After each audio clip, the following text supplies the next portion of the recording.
പലരുടെ ലൈഫിലും നമുക്കൊരു പകരക്കാരന്റെ വേഷമേ ഉള്ളൂ. ആരെങ്കിലും തിരിച്ചു വന്നാൽ മാറ്റി നിർത്തപ്പെടുന്ന പകരക്കാരൻ. നിങ്ങൾ ചെയ്യുന്ന പ്രവർത്തനങ്ങളിൽ പൂർണ്ണതയ്ക്കായി വാശി പിടിക്കരുത്. അമിത മൂർച്ചയേറിയ ഒരു വാളിന് ദീർഘകാല നിലനിൽപ്പില്ല. എനിക്കെല്ലാം അറിയാമെന്ന ചിന്ത വന്നു തുടങ്ങിയാൽ അവിടെ തുടങ്ങും നമ്മുടെ പരാജയം. വിജയത്തിലേക്ക് മുൻവിധികളില്ലാതെ യാത്ര ചെയ്യുക. ഒരു നല്ല ചിന്തയോട് മാത്രം ഒരു ദിവസം അവസാനിപ്പിക്കുക. ഇന്നത്തെ ദിവസം മോശമായിരുന്നുവെങ്കിലും നാളത്തെ ദിവസം നന്നാക്കുവാൻ അത് സഹായിക്കും. ജീവിതം എപ്പോഴും സങ്കീർണമായിരിക്കും. അതിനാൽ കാര്യങ്ങൾ എളുപ്പമായി തീരുന്നത് വരെ നമ്മൾ കാത്തിരിക്കരുത്. എല്ലാം ശരിയായതിനു ശേഷം സന്തോഷിക്കാൻ നമുക്ക് സമയം കിട്ടിയെന്ന് വരില്ല. നിങ്ങളുടെ സ്വന്തം ചിന്തയിൽ നിങ്ങൾ സ്ഥാപിക്കുന്ന പരിമിതികൾ ഒഴികെ നിങ്ങൾക്ക് നേടാനാകുന്നതിൽ പരിമിതികളൊന്നുമില്ല. നിങ്ങൾ സിംഹത്തെ കണ്ടു പഠിക്കുക. ജീവിതത്തിൽ ചിലപ്പോൾ അല്പം പിന്നോട്ട് പോകേണ്ടി വന്നാലും വമ്പിച്ചൊരു കുതിച്ചുചാട്ടത്തിന് തയ്യാറെടുക്കണം. വിജയിക്കാനുള്ള ആഗ്രഹം, നേടാനുള്ള ഇച്ഛാശക്തി, മുഴുവൻ കഴിവുകളും വിനിയോഗിക്കാനുള്ള ത്വര, ഇവയാണ് വ്യക്തിഗത മികവിന്റെ വാതിലുകൾ തുറക്കുന്ന താക്കോലുകൾ. നിങ്ങളുടെ പദ്ധതികൾ എത്രമാത്രം മികച്ചതാണെന്നത് പ്രസക്തമല്ല.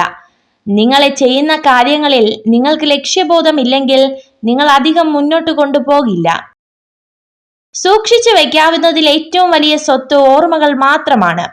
കാരണം എത്ര കാലം കഴിഞ്ഞാലും ഓർമ്മകൾക്ക് മധുരം കൂടുകയല്ലാതെ ഒട്ടും കുറയില്ല. അറിവും തിരിച്ചറിവും തമ്മിലുള്ള വ്യത്യാസം. അറിവ് എല്ലായിടത്തു നിന്നും കിട്ടും, എന്നാൽ തിരിച്ചറിവ് അനുഭവത്തിൽ നിന്ന് മാത്രമായിരിക്കും കിട്ടുന്നത്.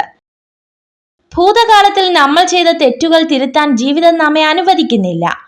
എന്നാൽ നമ്മുടെ കഴിഞ്ഞ ദിവസത്തേക്കാൾ മികച്ച രീതിയിൽ ഓരോ ദിവസവും ജീവിക്കാൻ നമ്മെ അനുവദിക്കുന്നു. മിക്ക മനുഷ്യരും അവരുടെ കാഴ്ചപ്പാടുകൾ അവർ ജീവിക്കുന്ന ലോകത്തിന്റെ പരിമിതിക്കൊത്ത് വെട്ടിച്ചുരുക്കുന്നു. ഒരു വാതിൽ അടയുമ്പോൾ മറ്റൊന്ന് തുറക്കുക തന്നെ ചെയ്യും. അത് കണ്ടെത്താൻ മെനക്കെടണമെന്ന് മാത്രം. ആത്മവിശ്വാസമാണ് പ്രധാനം. സ്വയം പ്രചോദനം നൽകിക്കൊണ്ടിരിക്കുക.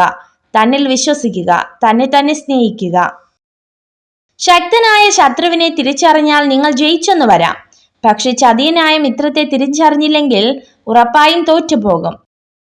എല്ലാവരോടും പുഞ്ചിരിക്കുന്ന സ്ത്രീകൾ പൊതുവെ നിർവികാരകരായിരിക്കും. നിങ്ങളെക്കുറിച്ച് പൂർണ്ണമായി മനസ്സിലാക്കാത്ത വ്യക്തികൾ നിങ്ങളെ വിമർശിക്കുമ്പോൾ ഒരു പുഞ്ചിരിയോടെ നടന്നകലുക. കാരണം ഒരു പരിചയവുമില്ലാത്ത വ്യക്തികൾക്ക് നേരെ എല്ലാ നായ്ക്കളും കുരയ്ക്കുന്നതാണ്. നിങ്ങൾ ഈ വീഡിയോ കണ്ടതിന് നന്ദി. ഇതുപോലുള്ള കൂടുതൽ വീഡിയോകൾക്കായി ചാനൽ സബ്സ്ക്രൈബ് ചെയ്യൂ.